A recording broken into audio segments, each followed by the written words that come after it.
पश्चिम बंगाल की तरह तमिलनाडु में भी नई सरकार का गठन हो चुका है। अस्तित्व में आई नई सरकार आते ही बड़े बड़े फैसले ले रही है। राज्य के नए मुख्यमंत्री के तौर पर शपथ लेने के बाद अपने पहले बड़े प्रशासनिक फैसले में जोसेफ विजय ने पूरे राज्य के लोगों का दिल जीत लिया है। नमस्कार, मैं हूं आपके साथ ममता तिवारी और आप देख रहे हैं न्यूज 18 का डिजिटल प्लेटफॉर्म। सीएम विजय ने पूजा स्थलों, शिक्षण संस्थानों और बस स्टैंड के पास चल रही 717 सरकारी शराब की दुकानों को बंद करने का आदेश जारी कर दिया है। जारी आदेश में मंगलवार को अधिकारियों को निर्देश दिया गया है कि वे अगले 2 हफ्ते के अंदर मंदिर, मस्जिद, चर्च, स्कूल, कॉलेज और बस स्टैंड के 500 मीटर के दायरे में चल रही तमिलनाडु स्टेट मार्केटिंग कॉरपोरेशन की सभी शराब की दुकानों को बंद कर दे।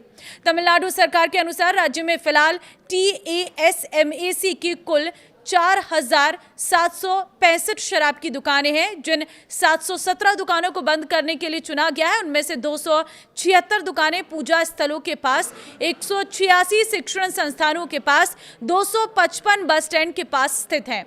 शराब की दुकानों को बंद करने का ये कदम विजय का पद संभालने के कुछ ही घंटों के भीतर किया गया बड़ा नीतिगत फैसला है और नई सरकार इस फैसले को एक अहम सामाजिक सुधार उपाय के तौर पर पेश कर रही है।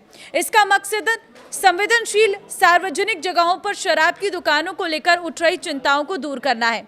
इससे पहले एक्टर से नेता बने 51 साल के विजय ने रविवार को तमिलनाडु के मुख्यमंत्री के तौर पर शपथ ली। उनकी पार्टी TVK ने चुनावों में ऐतिहासिक जीत हासिल करते हुए राज्य की सबसे बड़ी पार्टी के तौर पर अपनी पहचान बनाई। हालांकि बहुमत से कम सीटें मिलने के बाद TVK ने कांग्रेस, वामपंथी दलों, VCK और मुस्लिम लीग के समर्थन से इतिहास में पहली गठबंधन सरकार बनाई। सीएम पद संभालने के बाद लिए गए मुख्यमंत्री की ओर से कुछ अन्य अहम फैसले।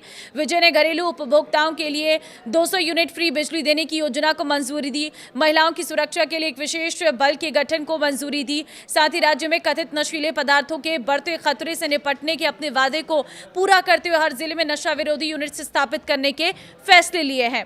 हालांकि शपथ लेने के बाद सीएम विजय ने जो सबसे अहम घोषणा की, उनमें उनका निशाना DMK थी। उन्होंने कहा कि 2021-26 की अवधि के दौरान राज्य की वित्तीय स्थिति का ब्यौरा देने वाला एक श्वेत पत्र, व्हाइट पेपर जारी किया जाएगा। अपने पहले संबोधन में उन्होंने कहा है कि मुझे तमिलनाडु सरकार की मौजूदा स्थिति के बारे में आपको बताना है। राज्य पर 10 लाख करोड़ रुपए से अधिक का कर्ज हो गया है और सरकारी खजाना पूरी तरह से खाली हो चुका है, जिस वजह से राज्य पर असहनीय बोझ गया है।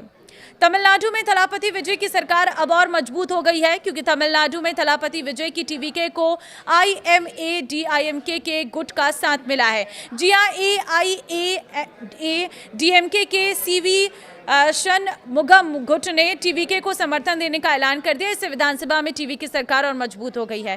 थलापति विजय धड़ाधड़ जिस अंदाज से फैसले लिए हैं वो फिल्मों के जरिए बनाई गई उनकी सार्वजनिक छवि के अनुरूप है। हालांकि उन्हें गठबंधन सरकार की चुनौतियों के लिए तैयार रहना चाहिए, जिसका असर आगे चलकर सरकार के निर्णयों पर भी दिख सकता है।